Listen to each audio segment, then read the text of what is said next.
Hello guys, it's Sunday. Come get ready with me prepare dahil aalis kami ng asawa ko, meron kaming pupuntahan. Ayan, naglagay lang ako ng Shiro Cleansing Toner, nilinisan ko lang maigi yung mukha ko. Make sure lang na malinisan yung buong mukha ha. Ganyan tayo dapat nagsi-skincare.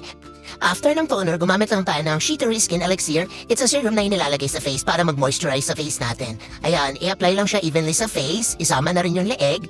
And then, pagkatapos yan, gagamit tayo nitong Shinko Faith Ultimate Tinted Sunscreen na may SPF 50 PA++++.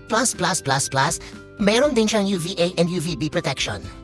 I-apply lang siya evenly sa face and sa neck para pantay yung protection, okay?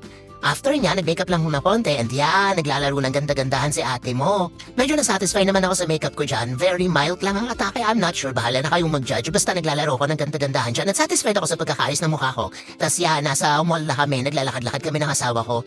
Pero lang kaming biniling konti and then naghahanap kami ng makakainan. Actually, nag-breakfast na kami sa bahay pero si ate mo girl nag-crave sa Jollibee. So yan, on the way kami yan sa Jollibee para umorder ng aking paborito, ang Jollibee Spaghetti. Ever since bata pa talaga ako, favorite ko na yon. Yan, naka-order na kami at naghihintay kami ng order while yung asawa ko naglalaro. Habang naghihintay, tingnan nyo tong number namin, mukha pang luma kaysa sa akin. Yan yung asawa ko busy maglaro habang nagwi-wait kami tawagin yung number namin.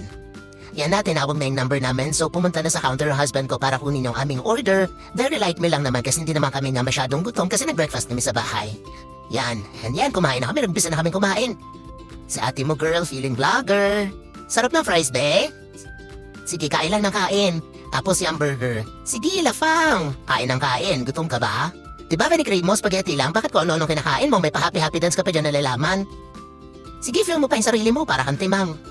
Lafang ng lafang. Deserve mo yan, girl. Sige, kain lang ng kain. Sarap yarn. Sayo-sayo pa habang umiinom at kumakain para kang timang. O dahan-dahan lang sa pagsubo ha. Baka mabulunan. Alam ko paborito mo yung Jollibee Spaghetti. Sino pa namang hindi may favorite sa Jollibee Spaghetti? Kahit saan ako mapunta, kinikrave ko talaga yan. As in, hindi ko talaga magaya kung paano siya lutuin. Though, alam ko naman sa sarili ko na masarap ako magluto ng spaghetti, pero iba talaga yung spaghetti ng Jollibee. Yan, balik ka sa fries. Dali na, sige, la fam! Kain lang ng kain. O, dahan-dahan lang sa pagsubo, baka mahirinan ka. Yan, balik tayo sa asawa ko. Busy pa rin siya maglaro habang kumakain ng Yum Burger. Favorite na talaga yung burger and the fries ng Jollibee. Kaya nakakatuwa siyang makita na ine-enjoy yung fries and Yum Burger. Kasi yun nga, kagaya na sinabi ko kanina, favorite na yan. Tapos balik naman tayo sa akin. Tapos na akong kumain dyan, inuubos ko na lang yung drinks ko and pa-happy-happy dan si ate girl kasi nasatisfy nga yung cravings niya. Ilang araw ko na kasing gusto kumain ng Jollibee, tinatamad lang ako. Tapos balik tayo sa asawa ko, satisfied na siya dyan, tinanong ko siya kung nabusog naman siya and sabi nga nabusog naman siya, ayan no, hindi niya pa nga napunasang maigi yung baba ng lips niya. Kala mo bata, merong dumi. Tapos, naglakad na kami pa uwi. Yan, kita nyo naman kung gaano siya ka-gentleman. Siya yung may dala ng gamit ko, siya yung may dala ng tumbler namin, pinagbukas niya pa ako ng pinto. Tapos sa part na to, ayabangan ko lang yung mister ko, sabi ko mas matangkad ako sa kanya, pero ang totoo niya, mas matangkad siya sa akin by an inch. 5'6 yung height ko, 5'7 siya, mukha lang ako mas matangkad sa kanya kasi naka-heels ako. Siya papunta na kami sa baggage counter para i-claim yung aming helmet and yung konting grocery na pinamili namin. Siya naglalakad na kami papunta sa parking. Nag-decide na kami umuwi neto kasi parang uulan makulimlim na eh. So ayan, papunta na kami kung saan pinarking yung motorsiklo namin. Si husband pa rin yung may dala ng lahat ng gamit namin. Tapos yung grocery ilalagay na namin sa compartment ng motor. And then nagre-ready na kami pa uwi kasi napakakulimlim nga niyang time na yan. Feeling namin any moment pwedeng umulan ng malakas. Wala pa naman kami baong kapote.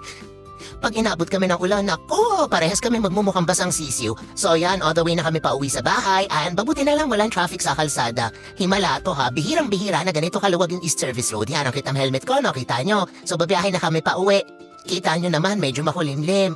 And konti lang yung mga sasakyan sa kalsada kaya madali lang kami makakawi. Yan, malapit na kami sa bahay. Hanggang dito na lang. Maraming salamat sa patunood. Happy Sunday sa inyong lahat. Keep safe. Bye-bye!